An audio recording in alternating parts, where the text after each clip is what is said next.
cell factory in the world.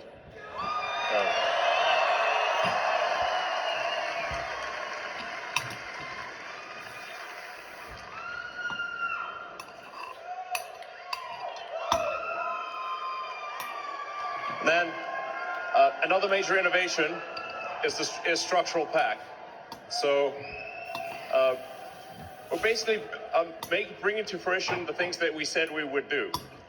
We said we'd basically make the car out of three major pieces: a rear body casting, a structural pack where the cells themselves carry load, just like modern airplanes where the wing is a fuel tank in wing shape. With the new Model Y architecture, the cells themselves carry load. And that results in a car that is lighter, a small number of parts, costs less, and improves the crash performance. So it's a safety advantage too.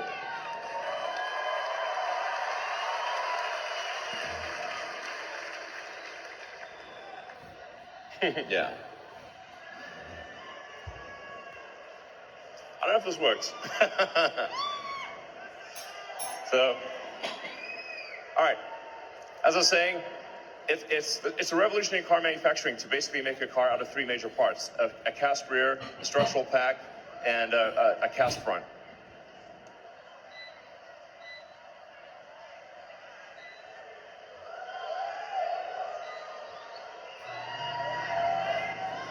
So what you're looking at are the biggest casting machines ever made. And it's kind of a crazy thing to make a car this way. It's never been done before. When we were trying to figure this out, there were 6 major casting manufacturers in the world. We called 6. 5 said no, 1 said maybe. I was like, that sounds like a yes. So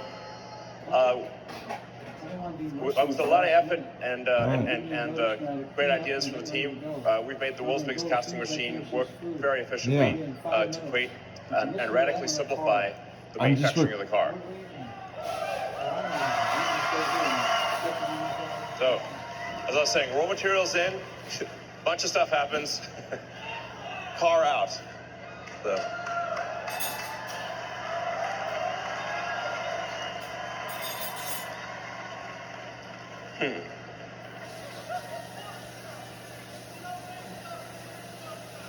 Yes, exactly. If you don't make stuff, there is no stuff.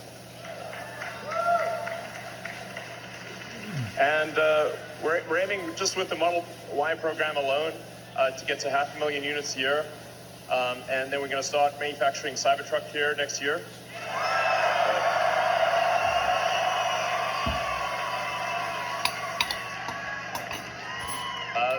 The Model Y line will be the highest capacity line, I think, of any line in the world. In fact, I'm confident it will be 500,000 units a year in a single factory of one product is the biggest of anything in the world. And definitely this will be the highest volume car factory in America. And yeah.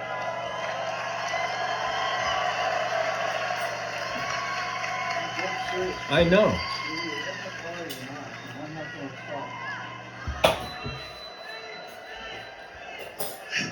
So Cybertruck always looks like CGI in real life, but that is not CGI. That is an actual Cybertruck driving around. So I can't wait to have this baby in production. It's going to be epic. So.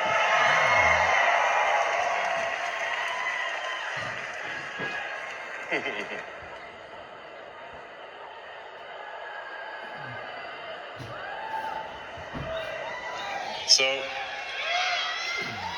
Tesla is growing, actually at the fastest pace of any large manufactured object in history. So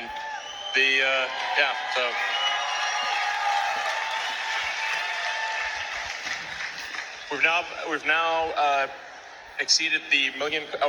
In trailing 12 months, we've delivered over 1 million cars worldwide. So.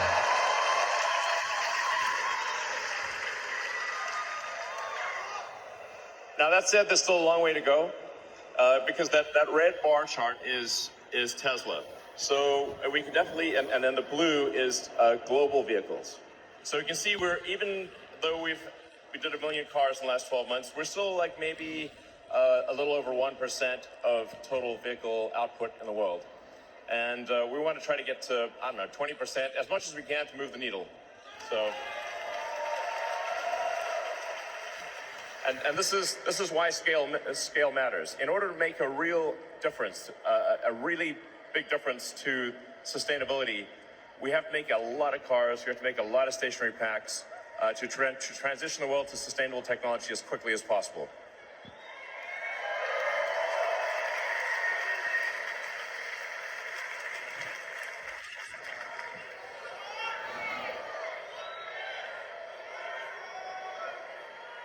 So, what's next? I'm not gonna spill all the beans right now.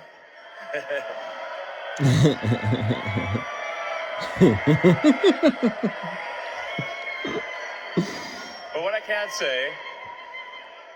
say is we're going to move to just truly massive scale, scale that no company has ever achieved in the history of humanity, that has to happen in order to transition the world to sustainable energy. So massive scale, full self-driving. There's going to be a dedicated robo-taxi. That's going to look pretty. It's going to look quite futuristic. And of course, we've got the Tesla robot, Optimus. This is. I think Optimus will obviate what it even means, what an economy even means. So it'll be able to, basically anything that humans don't want to do, Optimus will do it. And it's going to be an age of abundance. So I think it's maybe hard to imagine it, but as you see Optimus develop, everyone's obviously going to make sure it's safe. No Terminator stuff or that kind of thing.